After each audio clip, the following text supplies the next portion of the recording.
কোন সাহাবীর চিঠির পরিপ্রেক্ষিতে খলিফা ওমর ইবনুল খাত্তাব হিজরি সন চালু করেন? এ আমর ইবনুল আস রাদিয়াল্লাহু আন, বি সাদ বিন আবি ওয়াক্কাস রাদিয়াল্লাহু আন, সি আবু উবাইদা ইবনুল জাররাহ রাদিয়াল্লাহু আন, ডি আবু মুসা আশআরী রাদিয়াল্লাহু আন। সে দ্রুত সিদ্ধান্ত নিতে হবে। অপশন বি সাদ বিন আবু ওয়াক্কাস। লক করে দেওয়া হোক অপশন বি সাদ বিন আবি ওয়াক্কাস রাদিয়াল্লাহু তাআলা আনহু। এটা ছিল ঐতিহাসিক একটি সিদ্ধান্ত।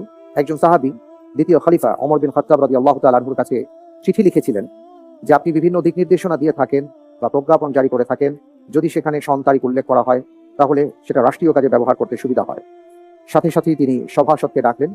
এখানে একটা সিদ্ধান্ত গৃহীত হয় যে এখন থেকে মুসলমানদের জন্য সন চালু করা হবে। পরবর্তী আপনি বলেছেন সাদ বিন আবি ওয়াক্কাস রাদিয়াল্লাহু তাআলা আনহু।